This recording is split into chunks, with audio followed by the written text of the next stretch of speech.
For the next 5 days, this is the epicenter of baseball, Lake Point Sports Baseball Village, for the 2025 Prep Baseball Feature Games.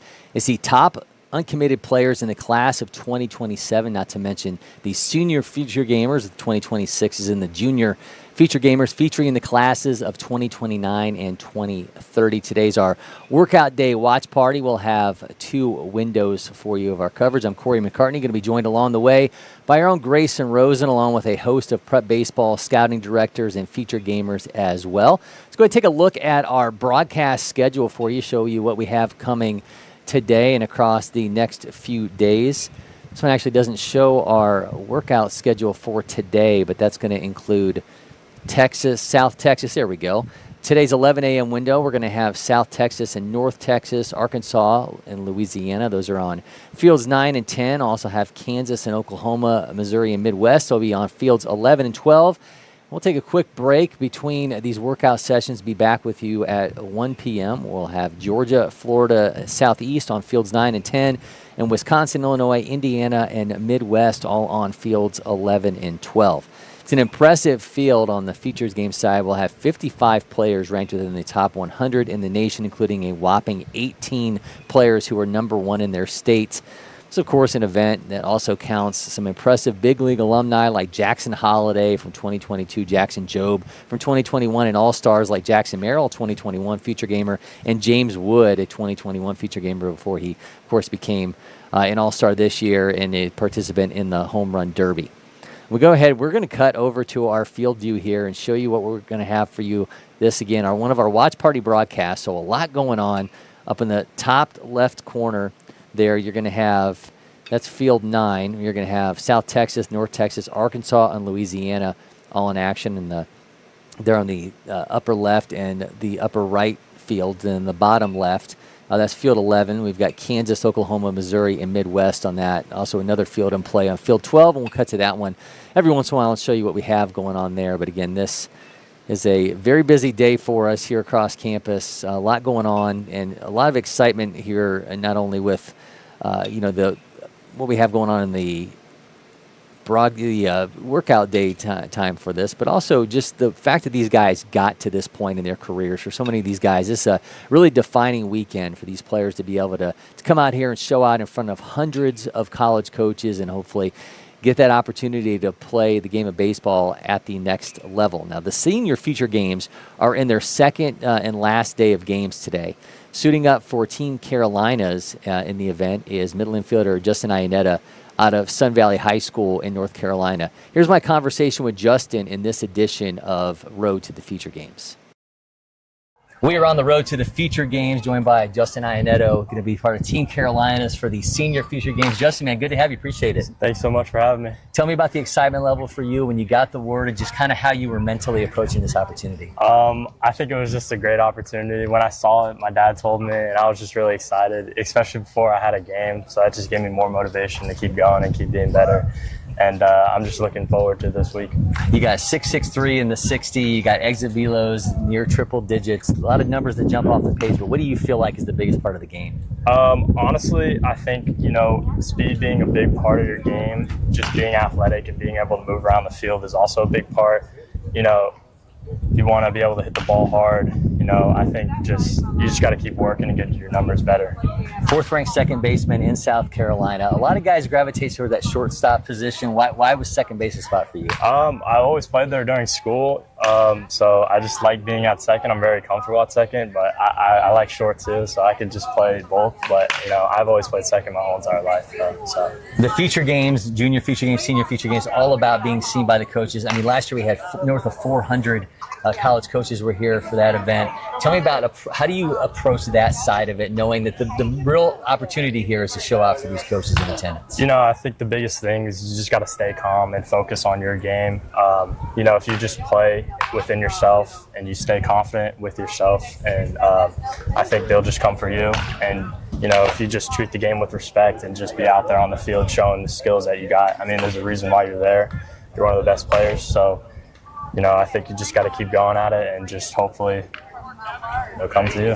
For your class, I mean, certainly entering your senior year, there's a little bit more emphasis on the event as opposed to those guys who are going into their junior year. Does that change it at all? The fact that, like there's a little bit more, expectation from your end of like the recruiting process is getting down to the line. Yeah, I mean, I think a lot of kids want to be committed, and sometimes some kids can get stressful, but I think you just got to keep going and keep working at it. So, when you were coming up as a player, who did you gravitate towards? Who were those guys when you started to build your game that you were like, I like this, I like that? Who were those guys in particular? I really liked what's his face, Francisco Lindor from the Mets. I liked following him just because he's a switch hitter and he's a shortstop. I mean, I always looked up to him. Another guy could be DJ LeMahieu when he was with the Rockies. I liked him because he would just hit, and he was a contact hitter, and I loved him. So, when we get done with senior feature games, and coaches are talking about you, what are they going to say about the player? I hope good things. I mean, I hope to show out and just give them all I got. All right, Justin, listen, man, appreciate it. Thank you so much for having me. Yes, sir. He'll be in action July 24th through 28th. All the feature games festivities here on campus. Make sure you join us and check out all of our content across all the Lake Point Sports platforms.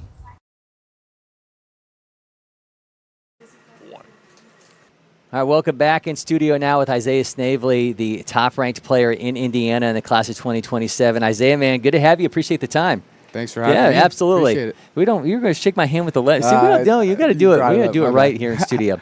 So, welcome into the future games. I know you've been here at Lake Point Sports before. What was your kind of anticipation going into this event, and did you talk to anybody kind of about what to expect going into it?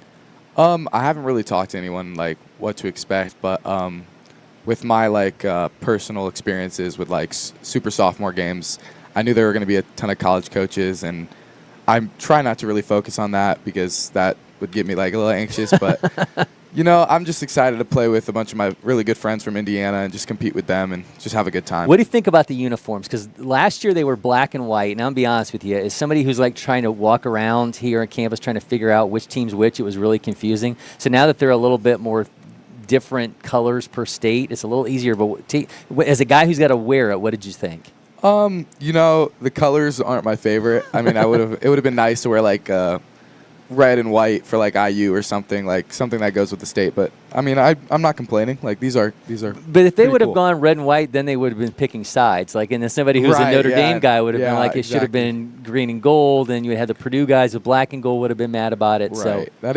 is a good. So when you go into a situation like this, we're obviously watching workout day today. There's the showcase element of it. We're going to have the games start being played tomorrow. How do you approach a showcase? Do you feel like you're a better game guy than a showcase guy? How do you approach the showcase? How do you wrap your brain around everything that happens in an event like this? I try to take it one day at a time, realistically. So I try to focus mostly on the showcase for today and then worry about the game tomorrow. And I try not to get too wrapped up over numbers. I just try to go out and perform as best as I can and just let all the numbers fall for when I'm going out and performing. So let's talk about the numbers. We've got you with a 6'6", 760, an exit velo of 101, bat speed of 77, infield velo of 94. Do you have numbers today that when we look at those numbers, do you have goals in mind, or have you already passed? What's the approach from that side of it? I mean, yeah, obviously you want to improve most of those, but a lot of those are top end for a lot of kids in the country. So I'm definitely going to try to improve the 60. I'm trying to get that down to 6'5", sub 6'6". Higher EV would be nice, but infield velo I want to try to be a little bit more smooth and try to get the ball out quicker because that's what a lot of college coaches want to see me do because they know I have the arm strength. They just haven't really seen me. And on the exit velo, it becomes the point where it's how much higher can you even go, right? But we've got some guys here that are pushing 108 on some of these numbers. I mean, it's absolutely insane. But when did you get to that point where you started seeing triple digits and you were eye-opening experience? Honestly, the first ever time I got triple digits was this event. The first time I realized, because I don't really ever hit near with a hit tracks or any radar or anything, so I never really get to test my exit velo. So it's definitely nice seeing those big numbers pop up when I do get a hit in front of them. So I haven't hit 101 or 100 until that event. I hit 99.9 at the Max Clark Slugfest in December, but besides that, I haven't seen a big number like that. And I'm glad you brought up Max Clark, because being in the state of Indiana, obviously you guys don't have a professional team there. You certainly have the minor leagues in Indianapolis, but Max Clark's kind of become like this tentpole figure for baseball players in Indiana. What kind of influence has he had on you? Honestly, he's had some of the biggest influence. Like every time I see him do something, I want to do it just like him. He's definitely one of my biggest idols. I look up to him every day. How did he train? How did he work? How often did he work? I try to pretty much do the same thing as he did, because obviously it worked well for him. So kind of want to repeat what he did. Well, people that you can look up to, we were talking before we came in with the interview, Brandon Logan, Prep Baseball All-American, on his way to Notre Dame, two-sport athlete out of R. Nelson Snyder. That's another guy that you've had an opportunity to be around and look up to. What have you learned specifically from Brandon? 100%. He definitely his work ethic is insane. It's like none other. He works every day. He never really hangs out with any friends other than like whether it's going to like a basketball game or something. But like other than that, like he's out in the gym training, hitting, throwing. I mean, I'm with him every day, and we're hitting probably 2 hours a day every day.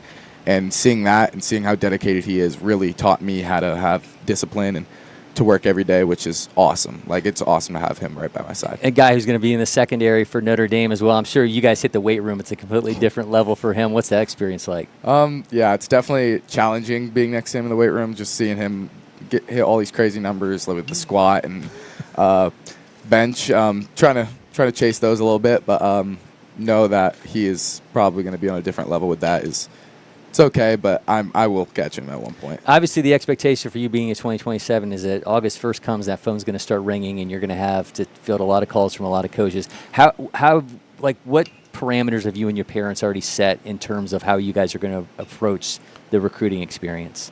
Me and my parents and my advisor, Sam Samarjo, really came up with like a list of 10 schools.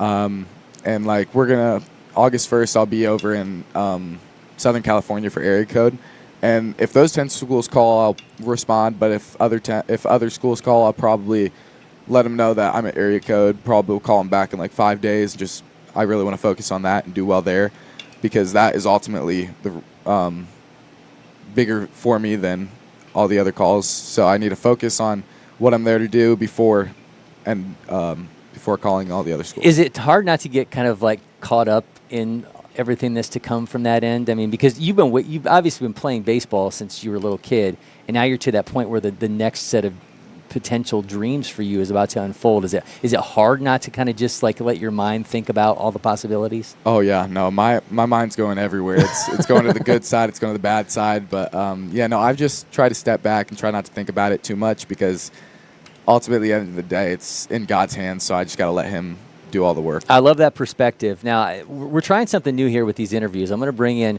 producer Mason Monroe. So we've got 100 random questions that I've pulled, and I had the help of ChatGPT with this.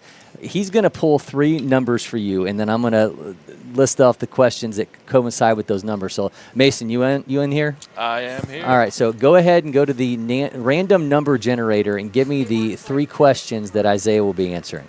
All righty. Your 3 numbers will be 54, 89, and 95. 54, 89, and 95. Wow. All right, so 54 is, what's the weirdest thing you ever yelled mid-game? Oh, that's a tough one. Probably I was playing against one of my buddies at high school ball, and I probably yelled one of his girlfriend's names, which was definitely weird for me, but it made him laugh, so it definitely worked. Was it the current girlfriend, a past girlfriend? Current girlfriend at the time, yeah. But you said girlfriend, so he had multiple girlfriends? Different years. Oh, different girls, yes. Right, so, okay, yeah. just making sure that's Yeah. again, my wife's from Indiana. I know that that you're not allowed to have multiple. No. Okay, no, all right. Number 89. What sports movie do you love that you keep a secret? Oh, that's a good one. I like a lot of sports movies. Probably, what's this one that I keep a secret? Like Mike Oh, there you go, with Bow Wow. Yeah. Okay, yeah. Yeah. Well, you're a Midwest guy. Bow Wow's from Columbus, Ohio. So Correct. that's, I am originally from Columbus, Ohio, too. Oh, man. So I'm an Ohioan, so we got a lot Really? more to talk about Yeah. here. We go, what from where? Westerville. Okay, yeah. Yeah. I'm from outside Columbus, too, so Yeah. love this. All right, last one, number 95. Favorite emoji to describe your game? Probably the fire emoji, just because I love to play with a bunch of intensity and a lot of energy because this game's fun. So I try to have a lot of fun when I'm out there. So probably the fire emoji. Just All right, that's a good sum up pick. my Yeah, game, I like that one. All right, he is Isaiah Snavely. Isaiah, man, thank you so much for the time. Best Thanks of for luck having out me. here. You're Appreciate welcome. it. We're going to take a quick break in studio. We'll be back with so much more from the feature games. Hot summer days call for cool adventures in Cartersville Museum City. Beat the heat indoors with jaw-dropping exhibits at Tellus Science Museum and the Savoy Automobile Museum. Hit the water at Terminus Wake Park, kayak the Etowah River, or head to Lake Allatoona for fishing, boating, and unbeatable lake days. When the sun sets, head downtown for live music, delicious eats, and local flavors. From family fun to date nights, summer memories start here. Plan your trip today at cartersvillemuseumcity.com.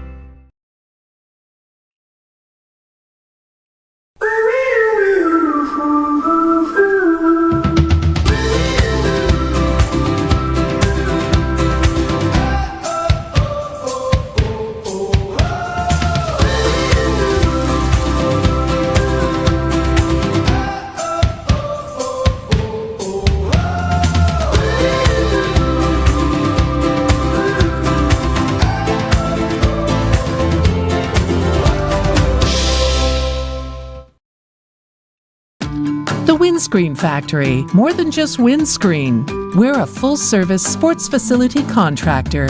We manufacture windscreen for sports and construction, do fence repair and installation, and fabricate field netting and batting cages. In addition to manufacturing the products, we also install upon request. We make safety padding for backstops, rails, and walls, as well as full-service print shop with logo, branding, and signage capabilities. Please call us for a quote today.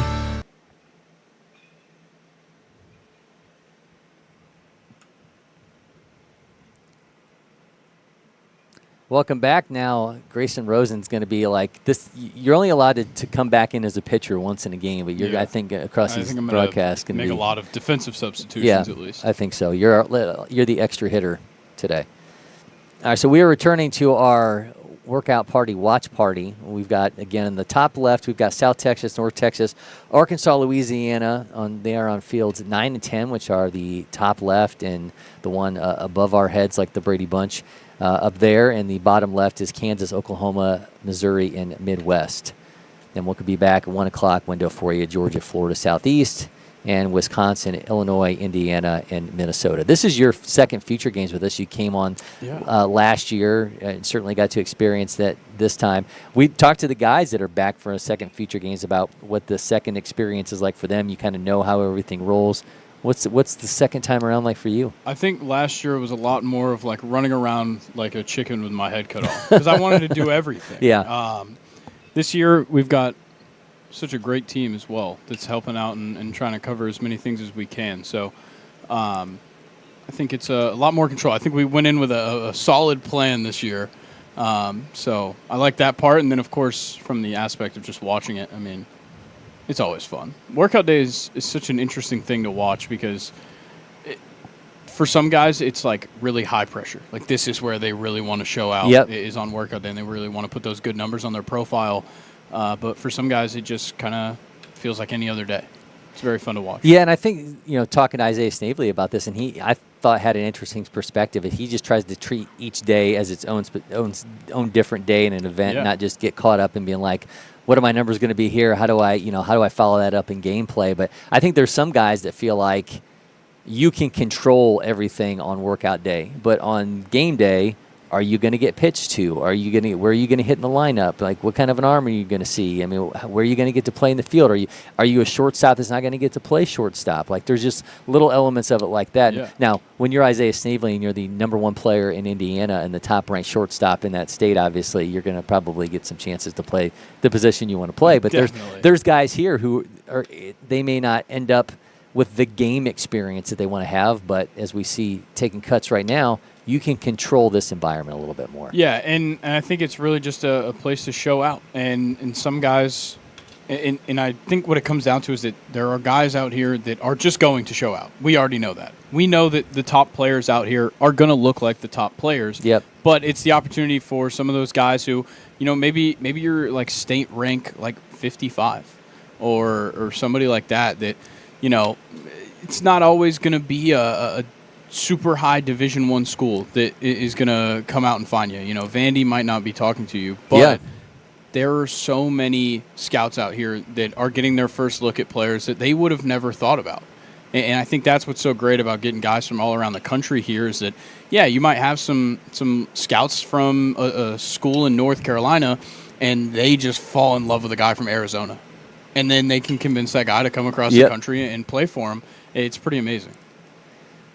Yeah, we've seen, again, at this point, it's probably, I'm sure, into the thousands when you talk about future games and guys that they've put on at the next level. And I mentioned in the intro there the number of MLB alumni that they can count at this point. Jackson Holiday, Jackson Jobe, Jackson Merrill, guys not named Jackson like James Woods. So many guys. And then there's so many that are going to be on the way, too, across these next few classes as players move on to the next level and then get drafted, and then we'll see them percolate up to the major leagues. But obviously an impressive group. Like we say this every year. This time we have 55 players who are ranked within the top 100 in the nation. 18 of them are the number one players in their states, which really I think speaks to the ability of these prep baseball scouting directors to get these guys to come across the country and come here to Emerson, Georgia, and be a part of this event. Yeah, I think it also, what adds to it is just the allure of this event. Everybody knows what you're talking about when you're talking about the future games when it comes to, high school travel baseball. So these guys want to be here, and they know the opportunity that's out there. 500 college scouts were here last year, so you're going to get seen by somebody. Somebody's going to like you. Excited about these next few days, though, because obviously we're going to roll from this into our game coverage, and we've got, again, a ton coming for you on Thursday. We're going to have Georgia, Florida, Michigan, Ohio, and Illinois, Indiana. That feels like a big-time college football Saturday. Yeah. And then on Friday we'll have the states of California and Texas have been split into two different teams. Mm-hmm. I was talking to Hudson Graham and Ian Smith about whether or not there'd be any talk about that with Georgia. Now, Georgia and Florida have a combo team called Southeast that they've both helped populate. But certainly when we think about those hotbeds of talents, Texas and California are on the tip of everyone's tongue. And they'll have combined 4 teams now. And so Friday we'll have SoCal versus Texas South. And then on later that same window we'll have Alabama and Florida. And then Saturday is Wisconsin and Illinois. The Texas North team versus Texas South, NorCal versus SoCal, and Florida, Tennessee. And then we'll wrap it all up for you on Sunday with coverage of the Junior Feature Games Championship game. Last year, we were all geared up to do the Junior Feature Games Championship game. And Mother Nature decided that would not be the case. There's also some upset players. So the winning team got Oakley's last year, and they didn't play, but they still gave a team Oakley's as the winner, and the other team was not happy about that. I guess they were the higher seed. They were the higher seed, and the lower seed was not pleased, which you can understand. Yeah, understandably so. Everybody wants a free pair of sunglasses. Yeah. Why shouldn't they? Well, maybe not on that day. I don't think any of them are going to be wearing them. Well, no, they didn't need them that day. I'd love to get your thoughts on this. I saw a couple guys taking their BP swings with sunglasses on their hat. Yeah, I don't know that I necessarily understand the need for that. Yeah. But it's going to look good on photos. Yeah, exactly. And I think what I'm thinking of might be the photo of Cam Aguilar from Massachusetts that I posted earlier today. And he had them on? I think he might have had sunglasses on the hat. Let's see. He sure did. So up in the top left there, not a lot of action going on the field at the moment. Those guys are actually running their 60s, I believe, at the moment. They're also off to the side doing the jump portion, testing their verticals. But certainly we have BP going up in the top right and again in the bottom left. Yes, Cam Aguilar with his sunglasses on the hat. It looks good. It looks great. I feel like if they fall off, like that just feels like it would check me out. But I think it does look good in the photo. Yeah, my luck, they would fall off. Yeah, they'd fall off and you'd hit them on your swing. Yeah. Send them to second base. Well, I'm excited about the number of guys that I've got expected to be joining me here in studio. We just had Isaiah Snavely from Indiana, expecting a number of players to come through throughout the day. So it should be a lot of fun. I love the random question thing that we've come up with on a little game show side of things. You think are you up to play? I could try. All right, let's. We have Mason play our intro there in the bottom corner for random questions, and we're gonna do around here with Grayson Rosen. Everything like that. It's literally a game show. Nice. All right, so producer Mason's going to pull 3 random numbers, 1 through 100, and we're going to get Grayson Rosen on the spot here with random questions. Mason, you better give me some good ones. Ooh, that was loud. Grayson, your questions will be 40, 64, and 100. Ooh, 100. That better be yeah. a good one. I haven't seen these questions, by the way. Corey didn't share these with me prior. So Yeah, well, just to take people a little bit way inside here, I used ChatGPT, but then I added some of my own, and I tweaked what they had because some of them just weren't in line with what I wanted to get across with this. So number 40, would you rather run wind sprints with clown makeup on or do burpees in a tuxedo? Ooh. I guess the wind sprints, I feel like burpees in a tuxedo would be awful. Because like a tuxedo should be like well fit. Yeah. That just doesn't sound, it's too flexible of a workout to be in that tight fitting of clothes. So But I think I would look ridiculous, obviously, in the clown makeup, and I would be like retched over. But I would probably take the wind sprints and the clown makeup, though I would be sweating it all off onto whatever I was wearing. What if the tuxedo was like the tuxedo shirt? Oh, then yeah. Yeah. That's a different story. For Okay. sure.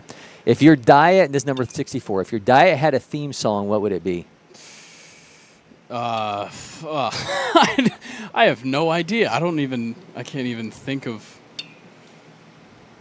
songs that would Coincide with food? Yeah, coincide with that. There's Just Eat It, which was that's the Yankovic. only thing that was coming to my mind, and I guess I would have to go with that because if you ate a lot of eggs, you could go with Beat It because you would be okay. All right, that won't work. Hall and Oates Man Eater. That's good. If you were a carnivore. Yeah. Yeah. Yeah, I got nothing for that one. I'm gonna be honest. I don't even know where to go for there. Number 100. What's your biggest sports hot take? Ooh. Figured have a good one. Yeah, I mean, I got plenty. Oh, I'm sure you do. But what's the most controversial sports hot take you have? I mean, I've got one that's pretty topical right now, which would be that Major League Baseball should use the swing off after 10 innings in regular baseball games. Actually, after 11. After 11 innings. Major League Baseball should use the swing off. I would bet you there would be a lot of coaches who would be very much in line with that because then you're not burning arms that you might need later in the series. Let's be honest. If you've got the California rules runner already, you've got the 1-out situation. If you can't score a run after 11 innings, if you can't score another run after 12 innings or 3 extra innings, why do I want to watch this? Like what am I watching this for? Give me something exciting to finish off a game. And like, think about how many people leave the stadium. Think about how many people tune out on TV when it gets to that point. I think it's a great idea, and it played so well in the All-Star game. Yeah, I think it would be and listen, you think about those relief pitchers who are put in those situations where they've got an inherited runner, and their ERA is going to balloon if they allow in that run. Yeah. So I always think about for the relief guys, when it becomes time for arbitration, are they able to separate what they did in games that did not include that extra inning runner to say this is my actual ERA, this is my actual whip, as opposed to what was put on me because I got placed into extra inning games? You're getting 100% away from that and just adding some theatrics to it. I mean, look, in soccer, you get the penalty kicks. Definitely. So I think that it makes so much more sense because, especially in baseball, because it's so there's just so many true outcomes. Or like in basketball, it can easily be decided because they are constantly scoring throughout the game, over and over, back and forth. It just, I don't know. And then you also look at the NFL, and they've kind of forfeited the allure of overtime by making it like you can just finish in a tie. And they do it just to appease the TV contracts. Yep. So, like, I don't see why Major League Baseball wouldn't want to do the same thing. That's my take there. If you want something non-baseball related, I think Garrett Nussmeier is a second-round quarterback next year. Wow. That's my other one. If anybody out there wanted a college football take. I'm not a Garrett Nussmeier guy. I got a hot take for you. Please. I think YouTuber boxing is a double-edged sword to the sport as a whole. Interesting. Corey, do you have takes on the sport of boxing? I'm not like I used to watch boxing a lot. Like we would watch. We had this in college. There was a guy, and dating myself here, named Zab Judah, who was like he would always fight around Mike Tyson fights, and we loved watching this dude. And I haven't watched a ton since then. Unfortunately, I have seen fights involving guys with the last name Paul. So that's probably very much in line with what Mason's talking about here, and I'm probably not helping things. But so tell me about the double-edged sword side of it then, Mason. Like what's the positive? Is the positive the attention, but the negative just the fact that they're not skillful enough? Yeah, it definitely leads into that. It's a positive that it opens up the sport as a whole to a whole new audience, because some of these YouTubers are coming in, they have a younger variety of audiences that may not be familiar with the sport boxing as a whole. But then the downside is some of these people are not taking the sport seriously, or it just makes it look like it's a WWE event. You know what? That sounds extremely similar to my opinion on Banana Ball. Yeah. Where it's like, yes, I understand that, we're growing the game, we're bringing a younger audience to the game, but also, like, for a guy who thinks that baseball is palatable in its normal form, not just palatable, fantastic to watch, I don't need the theatrics. Well, I think a lot of that, though, is the fact that we're trying to make everything into a video game. Yes. Yeah. The second that MLB The Show puts Banana Ball rules in as a feature, that's when I'll stop buying the game. Well, but I do wonder, Mason, when you talk about that, like, is it also the end of that you're not getting marquee matchups because these? Let's be honest. The Pauls are in situations where they don't want to face top tier guys that are going to make them look ridiculous. Yeah, especially with the Pauls, and I'm just going to say it. He doesn't pick fighters within his weight class. Yeah. He doesn't pick fighters with actual boxing experiences. He's getting people who have either retired from the sport or who have never done boxing as a sport, or they came from MMA and now they have to learn a whole new set of rules for it. It's just not the same. Yeah, and on the occasions that he has fought a real boxer, he's lost. He's lost. That's the biggest problem.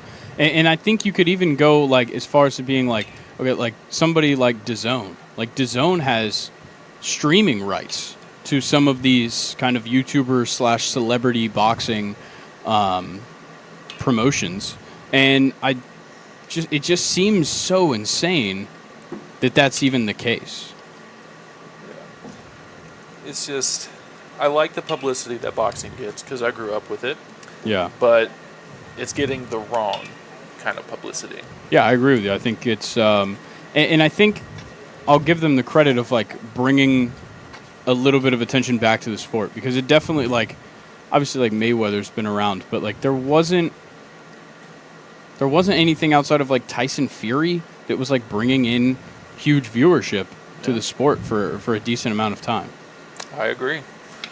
So it's definitely given the sport a breath of fresh air. It's painful to like look at some of the highlight reels from some of these fights, and you see guys that are just goofing around in the ring. Yeah, I think that was a fantastic take, Mason. Yeah, that was good. That was out of nowhere That was too. a great one. But I unfortunately kind of feed into it because I watch WWE, so I'm watching Logan Paul. Fair enough. But he is. I'm gonna be honest with you. He is incredibly impressive. So it seems like it. I've never been a WWE guy, but from what I hear, people are... Well, you stick around here long enough, we're going to make it happen. You're going to find somebody to latch on to. We got local guys like Cody Rhodes, who's... and we've got AJ Styles, whose son's been here as part of the future games in the past. I've got enough sports to follow. I will be honest. So I grew up with it. My grandpas both watched it. But sometimes, like, we spend so much time, like, analyzing stuff and watching. I just sometimes just want to, like, it's not necessarily like I'm watching reality TV, but I want to watch something where I don't have to think. Yeah. You know? That's fair. And if I go home and watch more baseball, then I'm thinking in game about, all right, what's going to happen? Like, why did they do that? Like, thinking about the announcers, like all this.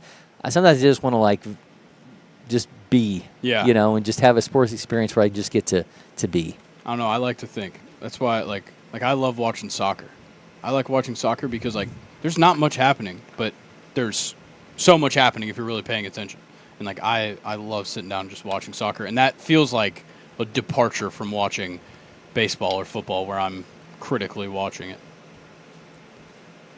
We spend so much time around baseball, though, it makes me even more amped for football season every year. Yeah. So I'm so excited. And obviously today is report day for most teams as they get their workouts and get their camps underway. So big day throughout sports, not just here on the baseball side at Lake Point. Your Bengals are in some situations right now. yeah, both of their defensive ends, All-Pro Trey Hendrickson and first-round draft pick Shamar Stewart, neither are in camp. Apparently neither are even in the state of Ohio, which is its own thing. So yeah. But we're here at the Future Games where so much is happening as we're watching guys try to get that much closer to watching their dreams of playing at the next level come to pass. We're seeing some guys getting stretched out over there in the top left, getting ready to run some 60s. When's the last time you hit off of a pitching machine? Ooh, it's been a long time. I probably 16 years old, maybe. So 6 years ago. So I got to do it last week. Wow. I went down to the MLB All-Star Experience at Cobb Galleria, and they had a setup there where you could hit off of a pitching machine, What which type is pretty of cool. pitching machine? Was it like a straight-out pitching machine, or was it like one of those like shoot from the ground ones? That No, it was just a straight-up. They had multiple variations there. They had kind of a. It's not necessarily the one that the Yankees use, where they can like literally have like it's AI infused, where they have the huge screen that can show whatever pitcher they want, and it can throw his entire arsenal. They had something similar to that where it was coming out of the wall, but the one that we did was more or less what you're seeing up there in the top right corner, where you just had the L screen in front of the guy, and it was shooting it out that way. So, but things went well. Showing off the stroke from the left side again. Yeah. Did they have like numbers so you get like an exit velo read? No, we did not. Shame. But Jack, my son Jack, he hit one, like they had a fence back there and there was like a parking lot out in the back, and he hit one over top of the fence. Nice. So, yeah, he got into one. But they had it set up where if you really got into one, they had the cage set where it had like the screen over top of it, and you basically just hit it into the top of the cage on top of you, and it wouldn't go anywhere. Yeah, we can't quite identify the players at the plate right now, but we've seen throughout these discussions quite a few fantastic rounds of BP. It's always tough because some teams wear pretty similar colors or patterns. Yeah, last year, we talked about a year ago when Isaiah Snavely was in here that it was black and white uniforms last year. And this year we do have ones that are a little bit more color themed, but it's still kind of to the point where it's tough to get a beat on exactly who we're watching in these, which makes me more excited for when we get to gameplay tomorrow, that we'll really have a true sense of who we're watching in action. I did think it was interesting. I saw Georgia's jerseys. We were hanging out with our Lake Point athlete, Austin Tambori, yesterday, filming some content, and he was showing off his new Georgia Future Games jerseys, and the two variations are just two different colored pinstripes. Interesting. Yeah, and so like it's not like a huge difference. It's still like kind of a white jersey with the color sleeves, and then it's just different pinstripes on them. It's funny that Isaiah mentioned that he had hoped that the Indiana ones were going to be more like orange and like red and white for Indiana, and I was like, well, then you're going to have people in the Notre Dame fans are going to be mad. You're going to have Purdue fans are going to be upset. Indiana State. Yeah, Butler's here. I saw Butler coaches. They would like it to be blue and white. So I almost think like you try to maybe make it. And I've thrown this out there in the past, like state flags. Yeah. Like if you could take it Colorado across. Would win. Yeah, if you would have the name across it and have the state flag inside of the team name, I think would be really cool. Yeah, I mean, Georgia definitely went for like the peach look. Yes. Which I like. Yeah, I would love to talk to Kurt, who does all the designing for Prep Baseball, about the choices for this year and what kind of went into each state's color scheme in terms of why we're seeing what we're seeing. Try and get him in studio. Yeah, there you go. He might bring a PowerPoint presentation, and we might have to put it at the bottom of this thing. That works. Mason, you can click buttons. Yeah, there you go. I am a professional button pusher. He is. There we go. That guy just sent that last pitch. Yeah, he gets paid to push buttons, and he punches for lunches because he's a boxer. Did you know that? You can put that on your business card, punches for lunches. I will add it to the resume. There you go, like it, LinkedIn. All right, so again, on the top left corner of your screen and the top two screens, that's the culmination of South Texas, North Texas, Arkansas, Louisiana, and then the bottom left is Kansas, Oklahoma, Missouri, and Midwest. Looks like we're about to get some outfield throws going. All right, nice. On the top left. I don't know how much of it will catch. If the AI cameras are willing to zoom out every now and then, we might see some, or else we'll just see a ball coming in to hit that net. Yeah, workout day is a little weird because, again, if you typically join us for these broadcasts, we have pitch speed, we have exit velo, and this is when you actually would want to see the exit velos. Yeah. But if we pull up all of the metrics tools that we have, they're going to show you things from games that happened 24 hours ago, which nobody wants to see. So we're kind of just taking this all in and making this more of a conversational day. You and I were talking as soon as we got here this morning about the Braves situation. The MLB trade deadline is looming. We're just a little over a week away from the trade deadline. Who's the biggest name you think is going to be dealt at the deadline? Not the Braves in general. Just in the league. I mean, I wouldn't consider him necessarily a big name, but like Eugenio Suarez, it's as if he's already been traded. It's kind of insane. And I did find this interesting. No player has ever been traded mid-season that hit 35 home runs, I believe was the stat that I saw. And Eugenio Suarez has been one of the best home run hitters all season. So, I mean, he would add tremendous value to anybody. I know, like, Yankees fans think he's, like, in the lineup already. But he would, in my eyes, be the biggest name. How much do you think that the Diamondbacks front office was freaking out during the All-Star game when he got hit on the hand? Oh, my. Yeah. But then the next half inning, he makes that insane throw off the bounce. I mean, you get hit in third. the hand like that, and like, the GM's probably like, oh, we just lost out on a reliever. Yeah. Like, we just lost out on an extra player in a trade package. Yeah, looking at the top 50 names that are expected to be, definitely. I wonder, like, how much. So he obviously had the situation with the on-field incident with the fan and had to kind of I think that Netflix show has really helped him rehab his image. Definitely. Because he comes off so well on that show. Yes, he just he comes does. off of it's a guy who cares about the fans, really is certainly he wrestles with his own self-doubt and his own self-worth as a player. But I just thought watching him, he just comes off as extremely likable. Yeah. And I think if you're a fan base that gets him, that you no longer have to worry. If you're a team that gets him, you no longer have to worry about a fan base questioning that incident because you've seen an entirely like a 360 picture of him now, where you can really understand the guy. Yeah, and in his situation, just when it comes to staying in the lineup right now in Boston, is just kind of part of the game. I mean, the Boston Red Sox have just done so well drafting and working this farm system that, like, they just genuinely have so many talented outfielders that need and deserve to be playing Major League Baseball that somebody's got to be, the odd one out. I mean, you can't just have, like, Ceddanne Rafaela is probably going to win a Gold Glove this year. Wilyer Abreu won one last year. Yep. Roman Anthony has certainly turned things up after a slow first week in the league. And you just go on and on with this team, and it's just outstanding what they've been able to do, even after trading their best hitter out of nowhere. Their second best fit on ESPN for Duran is the Braves. It's interesting, considering Profar is here.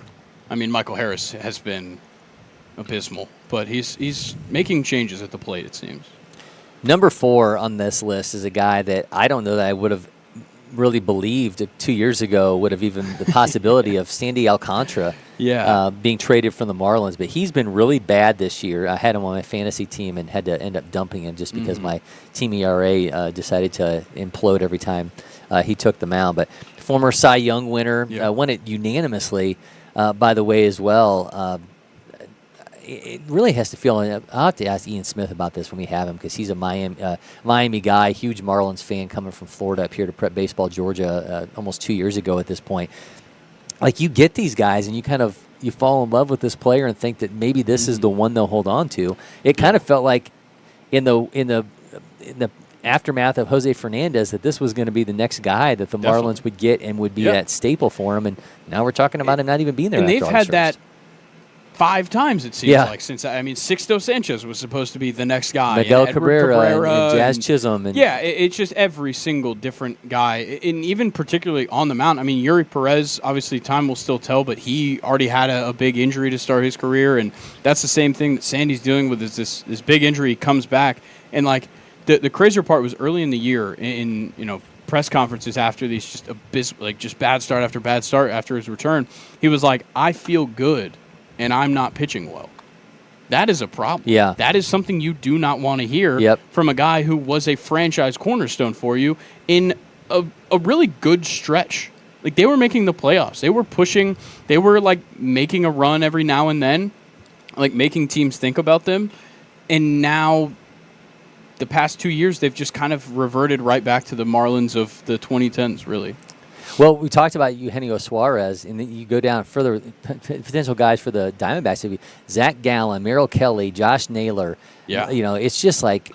Yeah, and with Kelly and Gallen, I think they both have... I think they're either both hitting free agency or they both have 1 year of team control left, where, for Merrill Kelly, a guy who, like, started out in the KBO, came back over here and, like, kind of did his thing, I think for him... It's more of just like let's extend my career. But like Zach Gallen was like a Cy Young contender for multiple years now in Arizona, and it's hard to see a world where he leaves. Here locally, just one Atlanta Brave on this list, and that's obviously Marcell Ozuna. Yeah. But you and I talked earlier today about, what do you do with Ozzie Albies, a guy who has, for next year, he has an option at $7 million, or you buy him out at $4 million, and he's a bottom 20% in the league hitter right now, and he has been for the last 2 years. It's like, I think, I want to say there's a 60%, 70% chance he's still here in Atlanta, but the flip side of that is, like, you've got to rebuild this farm system somehow. Oh, yeah. And the fact that, someone might look at that bat and say, we can fix it. I bet if he switches teams, though, he stops being a switch hitter. Potentially. I think the Braves have given him that leash to continue to do it, because that's what he came up as. And there's just this. But I think if he switches teams, and a team's like, we want you beyond this year, but you're not switch hitting anymore, I think there's a potential conversation there. Yeah, and I think you're also talking about a change in just the money in general that he could be offered. If he's like, all right, I'll switch full-time right-handed. Yeah. If that happens, they might offer him more money. One thing I've never talked to him about, and I always talk to switch hitters about, are you a different guy from left side to right? And Ozzie told me he's a completely different hitter from the left side than he is from the right. But I thought it was really interesting in the pregame stuff for the home run derby at the All-Star game, Cal Raleigh using 2 different bats because he's such a different hitter from the left and right. That's not anything I've even really considered before. We obviously don't see as much of that at the youth level as a guy is going to be able to have the same level of bat that he might use from the left and right, because some of these bats we're talking about can be so costly.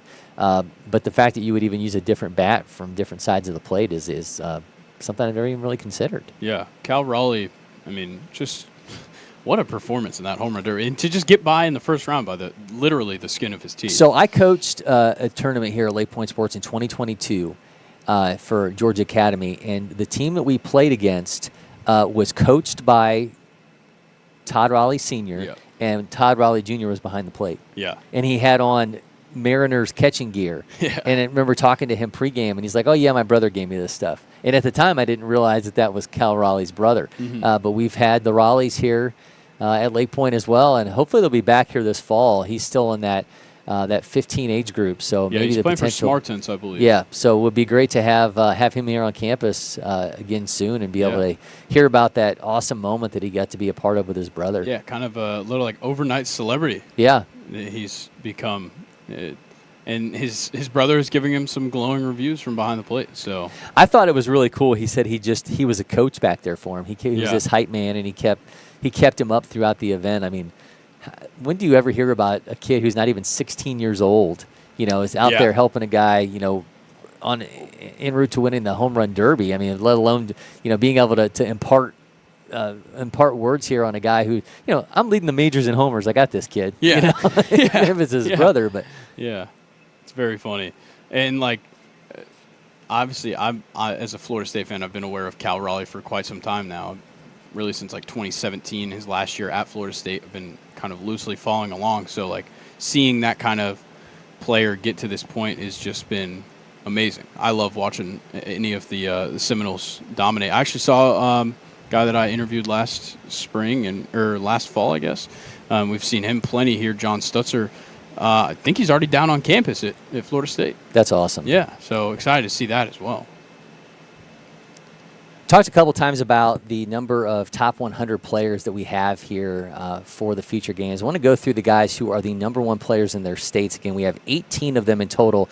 Lubin Rincon, I talked to Lubin a little bit. I'm going to try to grab him for a quick interview in between our workout sessions today.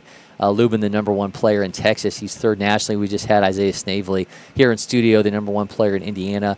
Got Rocco Maniscalco, the number one player in Alabama. Graham Keene, number one player in Pennsylvania, is expected to stop by during the next broadcast window that we have. Caden Dawson, number one player in Georgia, going to get him probably on Thursday. He's still doing some USA baseball stuff. Is not expected to be here at Lake Point Sports, I believe, until some point tomorrow. Kellen Rogers, who will be joining me here in studio as well, the number one player in North Carolina. Caden McCarthy, who is number one in Vermont. Connor Wells, who we've talked to before, number one in South Carolina. Anderson Lambert, Maryland's top-ranked player. Cole Cinnamon is also going to join me, number one in Virginia. Devlin Daniel, I know Jack McCartney was getting an interview with him. He's the number one player in Ohio. Lawton Littleton, Louisiana's top player, will be joining me as well. Beckett Shimpa out of Minnesota, number one there. Finn Olafin, who's got a fantastic name, New Jersey's number one. Trent Buckley, Mississippi's number one. And Brody Katke, who's the number one player in Michigan, is also here on campus throughout the week. So it's just a star-studded affair. And again, we got 50-plus players in the top 100, and hundreds upon hundreds of college coaches expected to be here over the next few days as well. Yeah, you can already see all of them kind of standing around. Most of those guys standing around out there are the college coaches, especially back on the left there, watching. Seems like that's field 11 that they're all watching. They were pretty well crowding that whole area earlier today.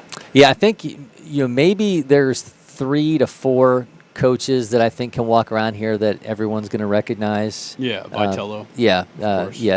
Corbin at Vanderbilt, of course, is someone that everyone's going to know. There's only a few, though, I think that can get that instant recognition from the fan bases walking around here. But I think it's mainly just because college baseball, the managers don't have like the celebrity of like a head football coach. Yeah. If I saw any SEC or probably SEC, Big Ten, or ACC head coach walking around here for football, I would know them as soon as I saw them. Yeah, exactly. Well, Jay Johnson from LSU is, I think, another one that you would know.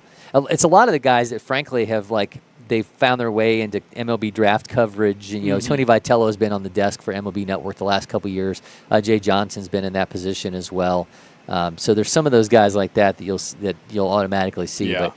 But they're all walking around though with gear on, so you don't have to question who they are. And a lot of them aren't here today. They'll be here to watch the game play typically.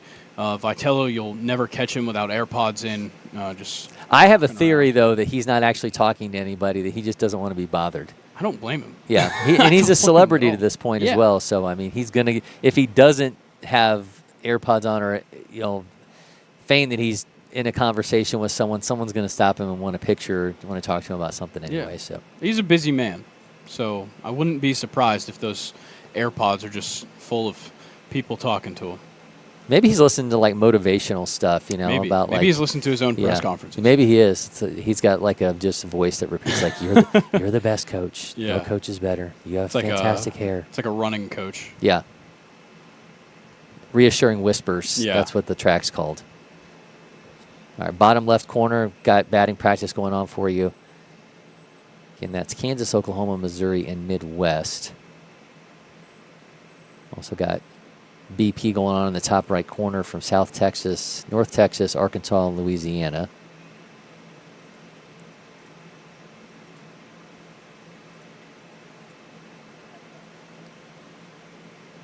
You guys did a bat review yesterday with Lake Point athletes Austin Tambora and Gino Goralski. I heard you threw batting practice. I did. It was a little rough. It was a little rough. At the start with Austin, it was pretty rough, but I kind of dialed it in there for the second half. And then with Gino, I was pretty bad. I was pretty bad with Gino for the second. Did you throw him session. any breaking stuff, or was it just all fastballs? Just all just straight up normal BP. Gino was accusing me of throwing cutters. I was not. It's just a natural action of my fastball. They don't want to see anything from the left side, so. No. I don't know how anybody could, especially a righty, I don't know why you would want batting practice from a lefty. Yeah, when I would coach, my players would get mad about it. Yeah. They'd be like, what are the chances that we're actually going to ever see a lefty in general? Why are you throwing to us from the left side? So that was my excuse, and I have to throw batting practice anymore. I'm trying to see if I can pull up a profile and try and identify what these jerseys are, maybe.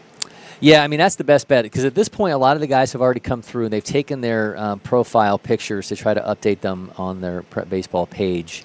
So I think we're seeing Oklahoma. So believe that's Oklahoma down in the. That jersey looks like it's but there's Midwest. So much similar, and you're colorblind anyway, so you may not be able to get the slight subtleties of orange and red quite the same way. Certainly at a disadvantage. I'm pretty sure I just saw in the top right there though. That's Louisiana, because I just saw an LA on the side of the number, the guy out in the outfield taken. So we're going to pull up the. I feel like I read Midwest on the jersey there on field 11. All right, so that's Oklahoma guys out there in the outfield right now. It is, okay. But I think that might be Midwest at the plate. This is Maddox Dominque. Yeah, Louisiana names are unfair, to be honest with you. All right, we're going to have another guest step in here. We're going to take a quick break in studio. We'll be right back with another in-studio guest from our watch party here at the 2025 Prep Baseball Feature Games.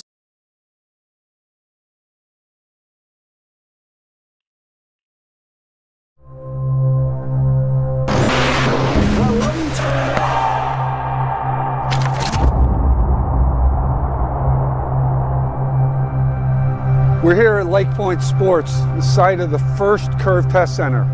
There will be lots of curve test centers, but this will always be the first. And why are we here? Here for a couple of reasons. One is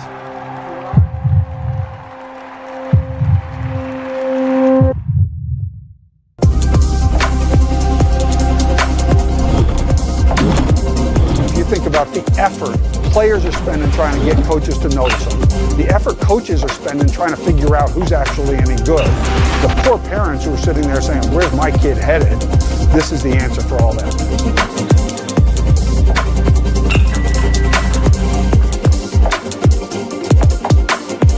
Everyone wants to be seen, right? Sometimes what can be seen is data.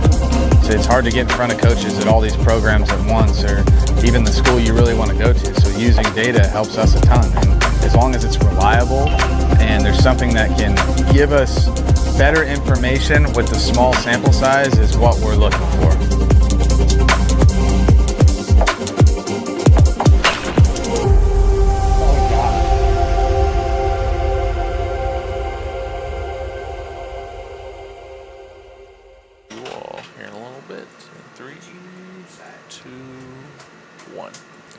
Welcome back. Now in studio with Brandon B. out of the senior feature games, playing for the Plains out of Davenport North in Iowa. Brandon, man, good to see you. I appreciate the time. I appreciate you for having me. Second time you were here in 2 years. You were here as part of the 2024 feature games. what's the experience like the second time? Did you was it not as much pressure, more pressure because you're going into the senior? Like, how did you approach it this time around? I would say it's definitely not as much pressure, but it's still a lot of pressure. I mean, the last year was a lot of pressure because I didn't know what I was coming into. I've never been around this many scouts and around these many good of ball players. But now coming back for the second, I mean, it was still a good amount of pressure, but I know what I'm coming into. Talking about your showcase numbers yesterday, everything was a tick up from where it was a year ago. The 60 time was a 6.60. You ran a 6.75 last year. The exit velo was 100.3 yesterday. It was at 97.8 a year ago. 90-mile-an-hour exit velo on Tuesday. That was at 86 a year ago. Obviously, we're seeing increases for you across the board. What one of those numbers was the one that you stepped away and you're like, all right, I hit my number? Definitely the 60, I would say. Coming into this, I ran a 60 before, and it was a 6.72, and I felt like that was like my fastest I've ever ran. And coming down here, I wanted to see if I could touch a 6.6 at all, and definitely was below 6.6, and I'm happy about that. What's changed for you then in the last year in terms of the training? Was there something specifically that you were like, yeah, I really need to work on this, and here's the plan to make it happen? More explosive. I wanted to be more explosive and more mobility too. You know, stretching and just getting in my body in the certain point to where I can run that fast. Last year, I mentioned part of the future games. Everybody who's here for this event, we have all these guys on screen now as part of our watch party. You're in the same situation. August 1st comes rolling around. Those coaches can start calling. What was that like for you last year? Did it play out the way you wanted it to? I mean, what was the reaction from coaches, and what did they tell you that you needed to have happen over the next year? I mean, I would say it's something that I enjoyed August 1st, but I wish, it was a little more. But talking to coaches, I mean, it's fun. I would say they usually tell me a couple coaches have told me just they like what they've seen out of me, and just to keep on working hard and keep growing and getting stronger, and that my time will come. You visited Minnesota back in November. What do you? I mean, I'm not asking you to divulge it, but do you have a list of schools that like this is kind of what I'm looking for when August 1st hits to see if I can get to one of these spots? I wouldn't say not necessarily. I was looking at any schools. I mean, there's some schools that I would want that like a lot of people would want, but at the same time, I'm just happy and grateful what does come. Coming out of Iowa, there's some challenges for you guys. I mean, you literally just wrapped up your high school season it was like 10 days ago, right? Yeah. You guys don't get to go through the travel circuit like so many of these guys that we're seeing on screen right now. Tell me about the biggest challenges for a baseball player coming out of that state. That would be the number one is, not getting to play in some of these big tournaments that a lot of these other guys play because I was only the only high school that does summer. Yep. And so I would say that's one of the most challenging things is not getting and playing with this competition. But one of the best things is the weather down there. So, like, I'm up there. So, like, playing in the summer, you get playing some heat. And not play. When we play in the spring, it's not super cold. So take me inside this. I read you threw 111 pitches in your last tournament game. Mm-hmm. What was the arm like? Tell me just about the effectiveness that you have going that deep into a game. I mean, the arms, it was definitely sore after. But I'm used to throwing. Like in high school, I usually throw around. I'm usually the game one, game two starter, and I'll throw around a lot of pitches. I range around 95 to 110. You have a 2.07 ERA this past year. Do you see yourself as a two-way guy? Is that something that you're considering at the next level, or do you pitch because they need you to pitch? I wouldn't say not necessarily they need me to pitch. I mean, I would love to two-way at the next level, but if any coach asked me to two-way, I would obviously say yeah and never say no. But I definitely see myself as an outfielder in the next level, but if that time comes where they do ask me to pitch, I would love to pitch, yeah. When you've come up as a player, who are those guys that you've kind of looked to when you were kind of building your game and figuring out how you wanted to carry yourself as a baseball player? Yeah, one guy I look up to a lot is Christian Moore. I like his game, and I really like how he's like, so like I don't know how to say it, excited, but like he's a fun guy to watch. What about in terms of how you set up at the plate? Was there swings that you kind of looked to say, okay, might take a little bit of that, take a little bit of this? That's a hard question. I don't think. And sometimes it's even like, I like the way this guy uses the toe tap. I like the way this guy's the leg kick on that guy. Was there anything like that? I would say I like Javier Baez's leg kick. Not his swing, but he swings at everything. Yeah, he swings at everything, and it's a long loopy swing. But I really like his leg kick, and I kind of got a high leg kick like that. And when I was younger, a little bit younger, I used to watch his swing and stuff, and I really liked his leg kick, and I started doing the high leg kick. So back on these fields, you were here last year after they had gotten resurfaced. When you first stepped foot onto this facility, what was the reaction? I was amazed. I really loved walking into this and seeing this kind of nice facility, and then also stepping in. I was a little nervous seeing everybody around here. I've never seen so many scouts and good ball players in one facility. Do you get kind of lost in that when you're doing the showcase? Because I would assume you get into the game and you're just in the flow of a game, and whatever happens within a game happens. But when we're watching these guys that they're taking BP and they know there are all these guys back there, taking in what they're doing, is that part a little more nerve-wracking than the game side of it? Yeah, for sure. I would say the most nerve-wracking part was taking BP in front of all the scouts this year and last year. But once you get in there and you take your first couple swings, then you get dialed in and you're more worried about your reps than the scouts. All right, so one of the fun things we're doing with everybody that comes here in studio is we're playing a little game called Random Questions. Producer Mason's going to play our intro. This is like our game show. So what's going to happen is Mason's going to pull 3 random numbers, 1 through 100, and we have 3 random questions that you'll answer. All right, Mason, what are Brandon's numbers? Your numbers are 46, 69, and 70. All right, 46, 69, and 70. Number 46. And these were built through ChatGPT and some of my own tweaks. So bear with me if you think these are insane. If you could combine baseball with another sport, what would you pick? So to create a new sport, you take baseball and another sport. What would it be?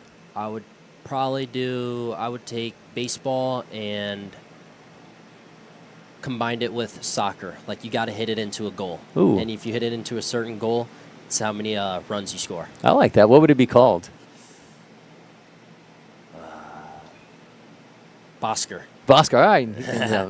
Major in marketing at the next level. All right, number 69. Would you rather eat raw eggs every morning or kale in every meal? Raw eggs. Raw eggs. You'd be like Rocky, just pulling them back in the cup. Yeah. I like that. That's a strong play. All right, if your post-game meal had a name like a pro wrestler, what would it be? Your post-game meal is named like a wrestler.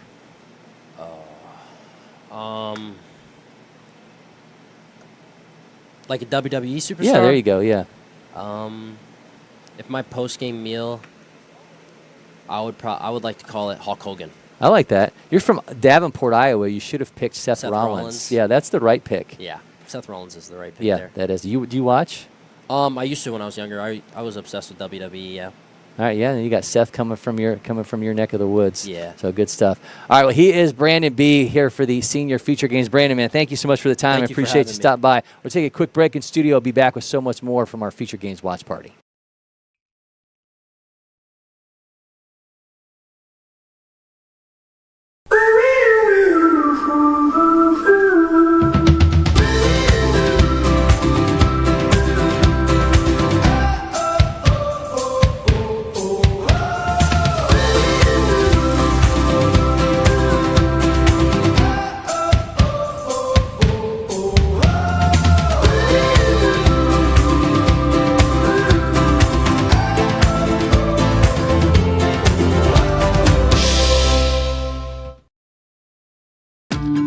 Windscreen Factory, more than just windscreen. We're a full-service sports facility contractor. We manufacture windscreen for sports and construction, do fence repair and installation, and fabricate field netting and batting cages. In addition to manufacturing the products, we also install upon request. We make safety padding for backstops, rails, and walls, as well as full-service print shop with logo, branding, and signage capabilities. Please call us for a quote today. You gotta find your people, the ones that make you feel alright, the kind you wanna stay up with all night.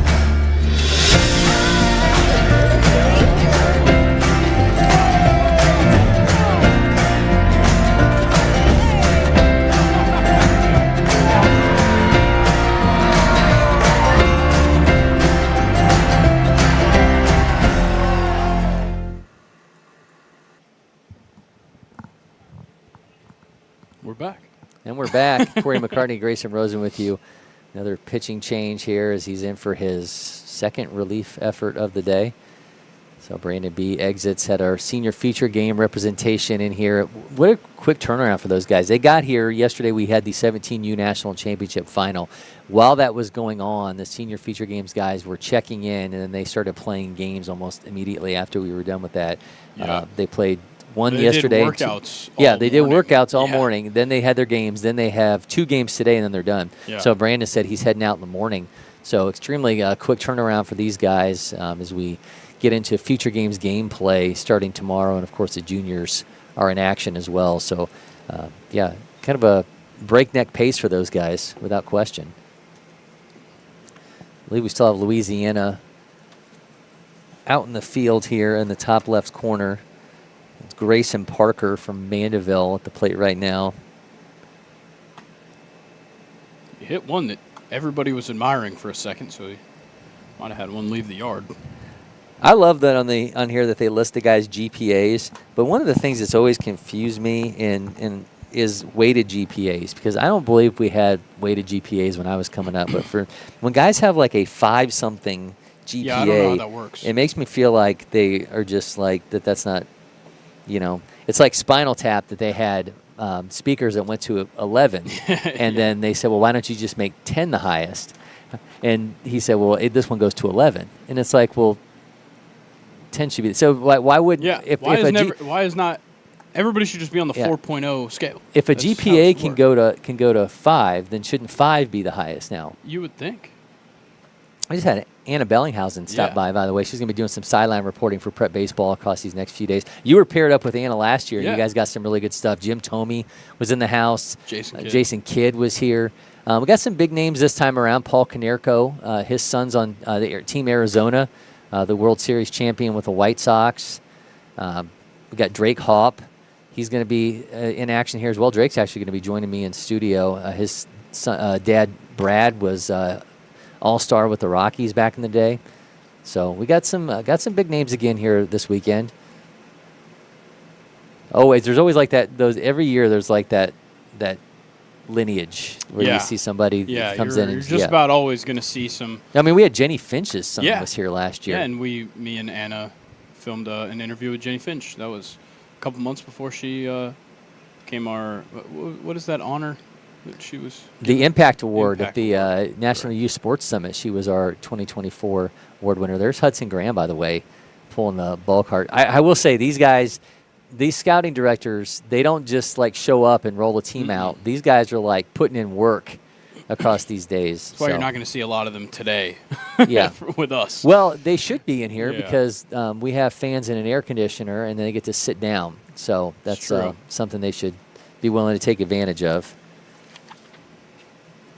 Bottom left corner. Did we figure out that's Oklahoma down in the bottom left? Correct. I think you're right. Number 17 on Oklahoma. That would be Landon Schmidt out of Memorial High School.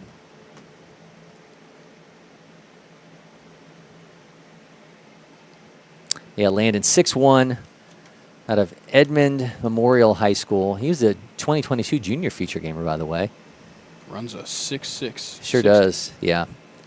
So many of these guys putting together notes on these teams going into the event. It's like almost every one of them has measurables where it feels like it's create a player. Yeah. Yeah, it's pretty unbelievable. I mean, like Landon, 6'6", 100 exit velo. Those are also both perfect numbers. 6.60, 100.0. He's right on the money. That sounds like he was made in a lap. Yeah. Well, Jaden Pearl, Jaden's going to be joining me here as well out of Tennessee, has a 106 exit velo. Wow. Yeah, bat speed of 88 miles an hour. So there's just some numbers here that it's sort of mind-boggling. And it really does make you wonder, like, what's the ceiling? Yeah. You know, because I'm pretty sure if you were going, and obviously equipment's changed and all that, but if you were to go back to the 1930s, I would venture that the number of guys who, even with a metal bat in their hand, could produce triple-digit exit velos is a lot lower than it is today. Mm-hmm. It just makes you wonder, like, what is the ceiling? We have to move the fences back. I think a lot of people would complain if we moved the fences back.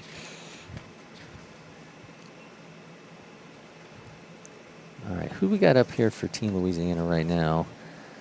And this is a free-flowing atmosphere, so you're going to get a little bit of everything when we do these watch parties, especially for the workout. Once we get into the games, I feel like it's a little bit more. We have a little bit more defined conversations and defined approaches to stuff. But during this part of it, you're just kind of just rolling with the punches. All right, we've got. I don't believe there's a number 13 on the roster for Louisiana. If that's 13 at the plate right now. Could just not be Louisiana. And I could be completely wrong, which might be why. Could be the problem. Yeah, that was number 13. Now we're going to get some different colored uniforms. I think that might be Arkansas. I think I saw them walking in, if that lines up correctly. Arkansas, by the way, includes Ty Holt, who I had in here in studio during MPI, who's a Pringles connoisseur. So he went through his favorite Pringles flavors with me. It's his favorite dugout snack. So I didn't see, the sides of baseball bags have the spots for bats. And I don't know if Ty puts Pringles in his, but that would be a great product placement if he does. That would be good. I mean, they have to reach out to him for some NIL. I would think so. And he is the number one player in Arkansas, so I think it would be well-deserved. So Arkansas, again, as you mentioned, is currently at the plate. See who would get a beat on that number right now. I wish, as we got pitching rotations for each day, I wish we would have also gotten batting order. Yeah, well, I don't think there is an order. I think that's the problem. I think it's first come, first serve. But it should be. They should either be alphabetical or numerical. Yeah. Did we maybe see a 12 there? Was that a... It was 2. That was Jeremiah Jones from Bentonville West High School. And he's still getting in there. Yeah. Still got a few third more ranked shortstop in Arkansas, 7th overall, runs a 6.660. Exit velos are a 98. Pops that one up. I do love, so we're getting into the top left there, into the catcher segment of this, and this is a blast. Yes. Just to watch these guys and the pop times and just showing off those cannons. This one is a lot of fun. It's like we're going to get Arkansas's catchers in play, which means we'll get to see Ty Holt in action, number 4. That's actually Ty walking up towards the top part of your screen.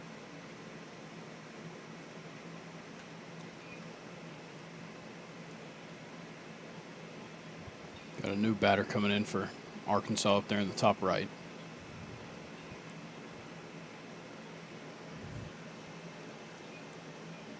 Looks like maybe a 6. Bottom right is that. Bottom left is that collective of Kansas, Oklahoma, Missouri, and Midwest. We're on the bottom right. I think that. I don't know. I got no guesses. Yeah, we probably should have asked for jersey identifications. Yeah. Or at least some kind of like color-coded like cheat sheet that had like, a PDF that had like everybody's. That would be good. Yeah, I'm going to lobby for that next year, that we get some kind of a visual cue here in terms of each uniform. It'll make life a little bit simpler. I will admit, I do like being able to just read the name on the front of the agree. Jersey and see the number for like, identifying people you're taking pictures of and video and whatnot of. But yeah, in this certain scenario, it is it's a little difficult. Well, giving you this workout window, we'll have another one for you at 1 o'clock. So we're going to take a break about 12:30. So we got about 10 more minutes here in studio, and we'll take a break and rejoin you. I'm sure we'll still have some bleed over from this this first group here because things are running a little bit slower than anticipated, but that's kind of par for the course here. When at the end of the day, this is a showcase for these guys, so we can't always keep things to the predetermined time schedule in every way, shape, or form. Yeah, and that was Zane Walker that just wrapped his session up for Arkansas up there in the top right. Now we're looking at number 17, it looks like. Max Malloy's out there standing in dead center, number 22. You think he's like, each time a ball comes to him, he's like, this could be the one that the coaches see me make this play. And I think we're looking at 17. I mean, that's Hayden Hall up there at the plate right now. At a Little Rock Christian.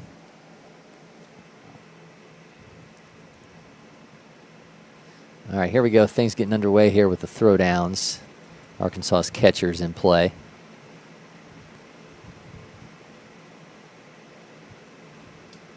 Guys just letting it fly.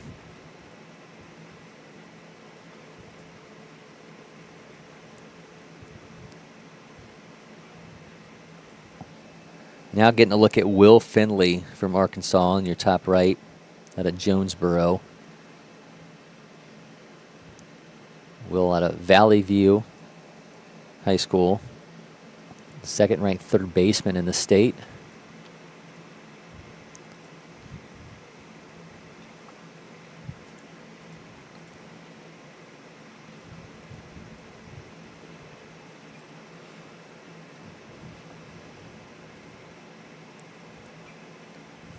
Do you have a game penciled that this is the one I'm excited about watching? I kind of feel like that Georgia-Florida game that we'll be live for is going to be just outstanding. Saturday we've got NorCal versus SoCal and North Texas versus South Texas. Yeah, those are going to be pretty crazy. Those are going to be awesome. Those are actually going at the exact same time. I think we are broadcasting. Yeah, that's the noon window. So those are going to be fantastic. I think Alabama, Georgia that night as well at 6. On Saturday will be great. Obviously, we see the Georgia guys so much. Yeah. Like it feels like they're the ones we want to watch. But I think there's just so many good ones. Like Saturday's chock full of like good rivalry. Exactly. Games. South Carolina, North Carolina. I will say Thursday, Michigan and Ohio. Word has it that Ohio is throwing out everything, including the kitchen sink, to try to beat Michigan. Yeah. So that is the rumor going into that one. So I'm excited to see that unfold. Going to have Adam Goodwin during our next window here, Prep Baseball Michigan scouting director. I'm going to ask him what he's heard about that. Are they approaching it from the same side? Last two college football national champions. Yeah. This could be the rubber match. True. Played out here at Lake Point Sports. Maybe Team Ohio's putting on for the Bobcats. I haven't seen their uniforms yet. If they're green and white, then we know what's up. See if we can get a sneak peek here. I think they went in the 9 o'clock window. Ohio did? Yeah. They were out there, I think, alongside Michigan in that 1 o'clock window. Michigan's got some great jerseys. I don't know what color they are, but I liked how they looked. Ohio, here's a look at Reggie Watson, his Ohio jersey. Okay, they're just, Ohio flag-esque. Yeah. We're going to get Ryder Kunkanen from Michigan is going to be the starting pitcher for the first 2 innings in that one against Nate Henderson. Cash Modlowitsky is going to be the final pitcher for Michigan. Jaden Backett. And that's the Michigan jersey for you. They're a little Great Lakes-esque. Yeah. I wanted them just to be scarlet and gray and maize and blue, but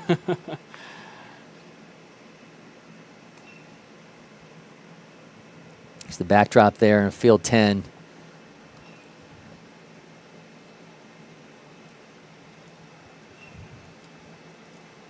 Got number 14 at the plate for Arkansas. It's Leighton Holt out of Valley View High School.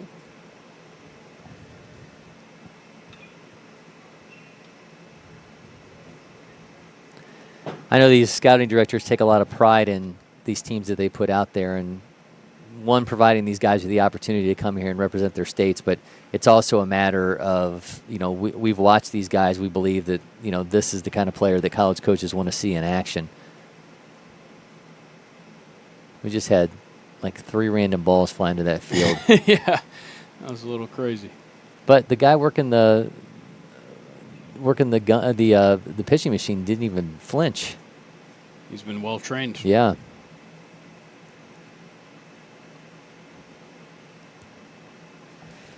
Lefty at the plate right now for Arkansas. Yeah, I believe that's Aaron Taylor. Leighton Holt, I thought, unless he already switched out. Is that 15 now in there, Aaron Taylor? I got a 5. It was 14 when I looked the last time. They could have switched out while I wasn't looking. That looks like a 5. Yeah, I think that's 15. That's Aaron Taylor from Greenwood.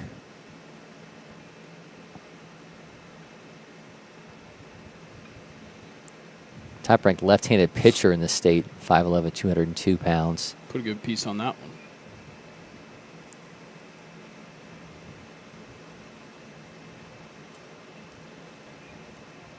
Just getting word that Cole Cinnamon is going to be in around 2 o'clock today.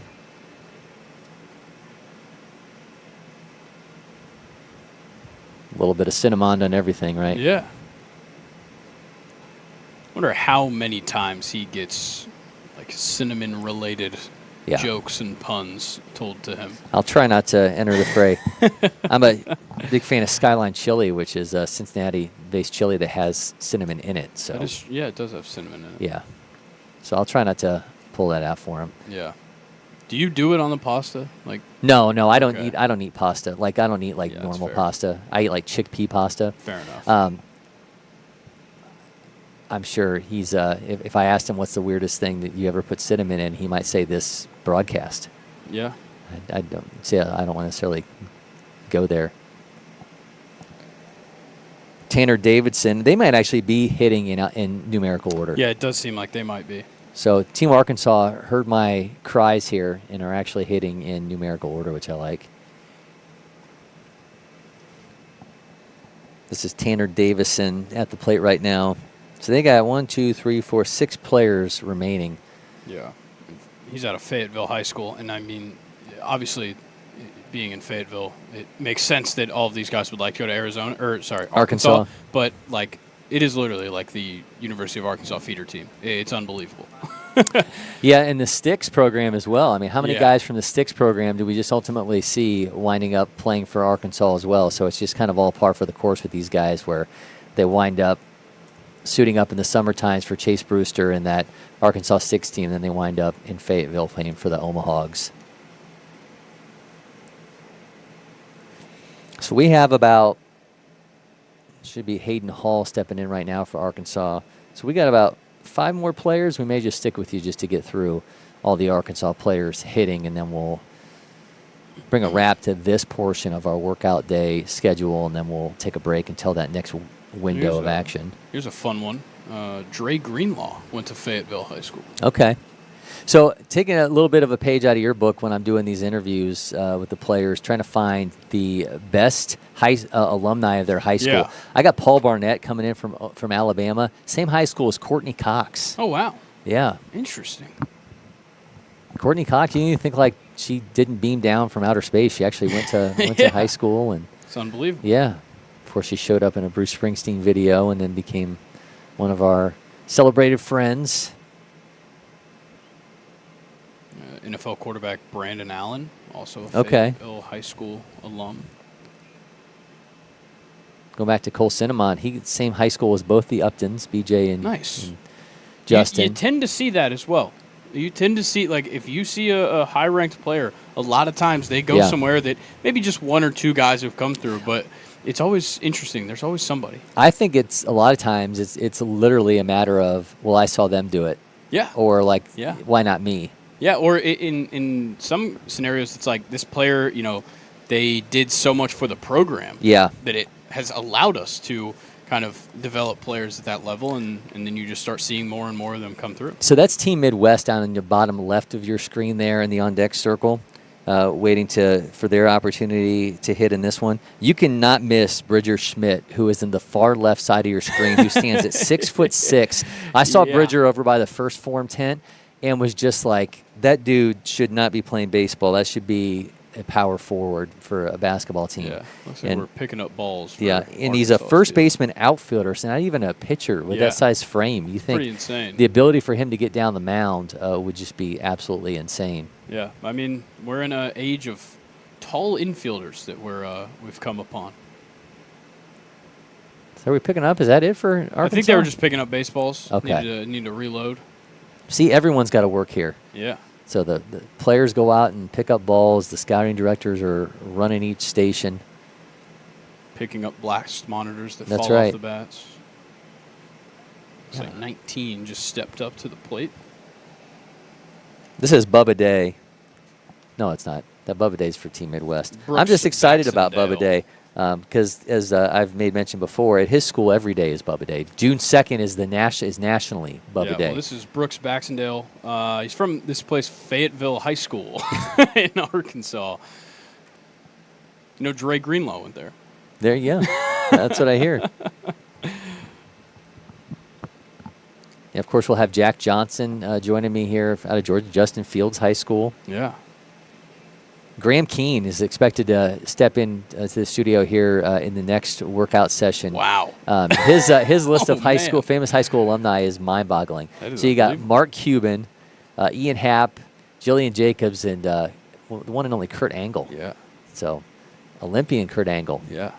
That's pretty amazing. Yeah. That's a big, good big three. It sure is. I'll give Jillian Jacobs the credit, but it's a good big three with Ian Happ. Kellen Rogers from North Carolina is going to be stepping in here as well. Same high school as Dexter Lawrence and Nice. Heisman runner-up Bryce Love. Ooh, Bryce Love, a good.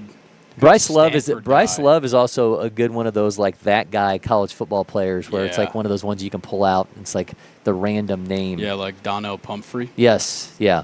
We're going to get to that point very soon with with Bryce Love, where it's one of those ones you just randomly pull out and people Yeah. get excited to talk about him. Yeah, I mean, he was like, there might have been some years in between, but he was like the successor to Christian McCaffrey. He really was. It was Yeah. pretty awesome. Caden Wozniewski from Illinois. His most famous high school alumni is a Power Ranger. Interesting. Yeah. Interesting. Never really watched Power Rangers, but he's Me got neither. one at his school. Wasn't So really my I thing. don't know if, like, in their, when you walk through and they have like the Hall of Fame, if they literally have a picture of a Power Ranger, which would be pretty awesome. But we're Yeah. gonna Did find you that talk out. to Isaiah about his Snavely? Because they've got some pretty good ones. I actually did And not. Snyder.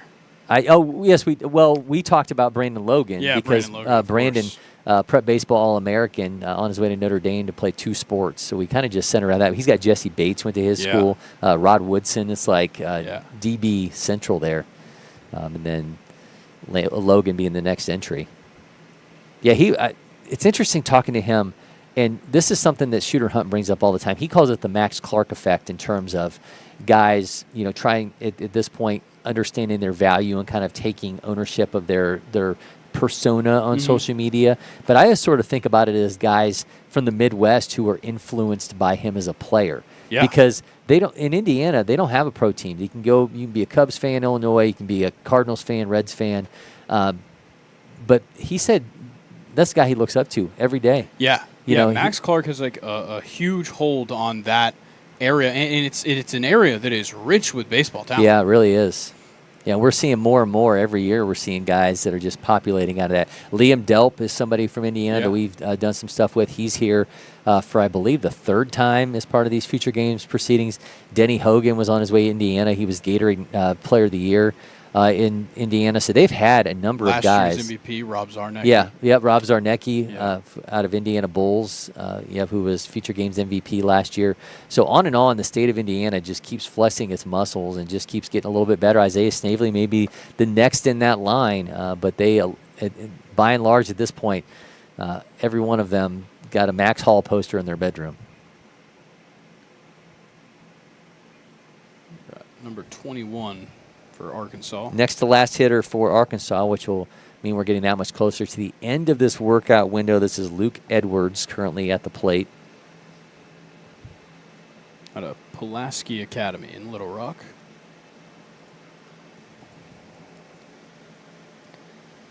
top-ranked first baseman in Arkansas. We've got exit velos north of 100 with him, bat speed at 76.8.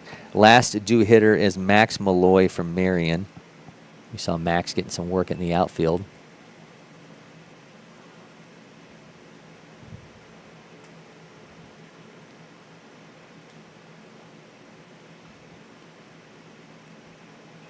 Really should just have the junior feature games kids out there shagging balls. That should be like part of their duties as part of junior feature gamers. It's just like the home run derby that you just set out there and shag balls. I don't know how happy they would be. What'd you think about the home run robbery that we saw in the derby? That was crazy. I mean, I get it. It's a short wall, but like he had to try to catch that. Yeah. That wasn't one where it just like fell to him. You had to try to catch that, and they counted the home run. Yeah, they did. So I'll give them the credit. Malloy's actually not going to bat, so we've actually rolled into the next lineup. So we've actually rolled into the next crew here in this workout window.